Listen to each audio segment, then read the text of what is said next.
Hello guys, అందరు కూడా బాగున్నారా? ముందుగా వీడియో నచ్చితే లైక్ చేసి సబ్స్క్రైబ్ చేసుకోండి. వీలైతే మీ ఫ్యామిలీ అండ్ ఫ్రెండ్స్ కూడా షేర్ చేయండి. చాలా మంది వీడియోని చూస్తున్నారు కానీ ఎవరు కూడా సబ్స్క్రైబ్ చేసుకోవట్లేదు. ప్లీజ్ అండి సబ్స్క్రైబ్ చేసుకొని ఒక లైక్ చేయండి.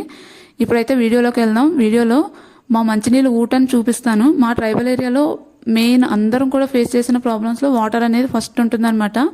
ఇప్పుడు గవర్నమెంట్ అనేది అందరికీ సప్లై చేస్తుంది. అన్నీ ఇంటి దగ్గరనే ఉంటుంది, ఎలాంటి ప్రాబ్లం లేదు. కానీ ఒక 10 to 15 years బ్యాక్ అయితే చాలా అంటే చాలా వాటర్ ప్రాబ్లం ఉండేది. ఇంకా ఎండాకాలం వచ్చిందంటే మాకు చుక్కలు కనిపిస్తుంది ఈ నీళ్ళ కోసం. అంతలా కష్టపడే వాళ్ళని. ఇప్పుడైతే మా మంచినీళ్ళు ఊటని చూపిస్తాను రండి. మేము ఇక్కడి నుంచే నీళ్ళు కూడా మోసుకుంటాము. ఇక్కడ బట్టలు ఉతుక్కోవడం కోసం రాయిని పెట్టారు. వర్షాల వల్ల వాటర్ అనేది ఎక్కువ వస్తుంది. ఇది పొలాలకి దగ్గరలోనే ఉంటుందన్నమాట. మా ఊరు నుంచి 10 నిమిషాలు ఉంటుంది. ఇంకా ఎలాంటి కార్యక్రమాలైనా, ఫంక్షన్లు, పెళ్ళిళ్ళు ఏదైనా సరే ఊర్లో ఆడవాళ్ళందరం కూడా బిందెలు తీసుకొని వచ్చి నింపుకొని మళ్ళీ తల మీద పెట్టుకొని వెళ్ళేవాళ్ళం అనమాట. ఎన్ని డ్రమ్స్ నిండినంత వరకు ఇంకా మోస్తూనే ఉంటాము. ఇదే అనమాట మాకు జీవనాధారం నింపిన మా మంచినీళ్ళు ఊట. ఇప్పుడైతే ఇలాంటి ప్రాబ్లం ఎవరు ఫేస్ చేయట్లేదు. ఎవరైనా లంచ్ బాక్సెస్ తెచ్చుకున్న వాళ్ళు, పొలం పనులు చేసుకోవడానికి వచ్చిన వాళ్ళు మాత్రమే ఇక్కడ వచ్చి మంచినీళ్ళు పట్టుకొని తాగుతున్నారనమాట. చాలా అంటే చాలా బాగుంటుంది. చాలా క్లియర్గా ఉంటుందన్నమాట. ఇదే మా మంచినీళ్ళు ఊట నీళ్ళు అని పిలుస్తాము.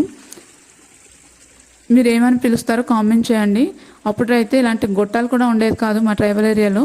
ఇప్పుడైతే పెట్టేసి ఉన్నారు. కానీ ఇలాంటి ప్రాబ్లమ్స్ అనేది చాలా అంటే చాలా ఫేస్ చేసామన్నమాట. అంతలా ఉండేది వాటర్ కష్టాలు. ఇప్పుడు చూపిస్తున్నాను చూడండి.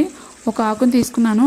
ఆకు మీద ఆకు తీసుకొని ఏదైతే వాటర్ వస్తుందో, కన్నాల నుంచి నీళ్ళు వస్తుందో ఆ కన్నాలకి స్ట్రైట్గా 2 ఆకులు పెట్టుకొని మట్టిని గట్టిగా ప్రెస్ చేయాలన్నమాట. ప్రెస్ చేసి సైడ్కి లాగితే వాటర్ అనేది కిందకు వస్తుంది. ఒకప్పుడు అలాగే అరటి డొప్ప ఉంటుంది కదా, అరటి డొప్ప కానీ ఇలాంటి పెద్ద పెద్ద ఆకులు కానీ తీసుకొని వచ్చి రేగడి మట్టి దాని మీద ప్రెస్ చేస్తే ఎక్కువసేపు ఉంటుందన్నమాట.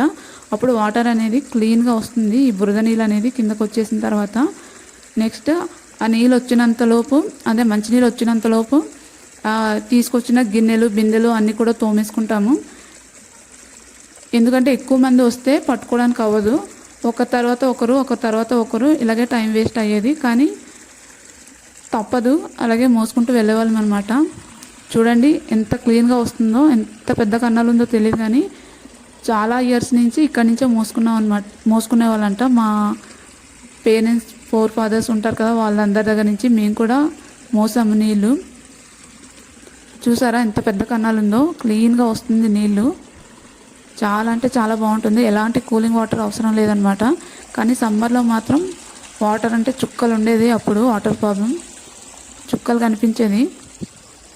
చూసారా ఎంత పెద్ద గట్టు ఉందో. అంత పెద్ద గట్టు నుంచి కింద ఉందన్నమాట కన్నాలు.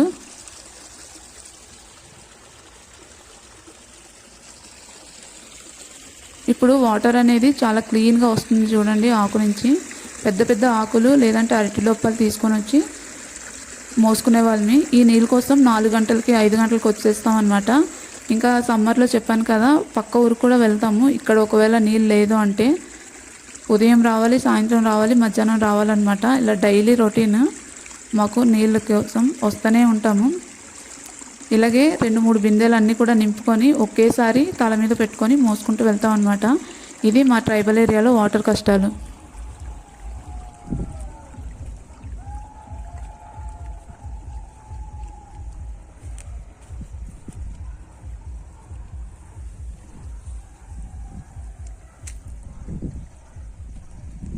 ఇక్కడ మోసావు ఒకసారి నీళ్ళు.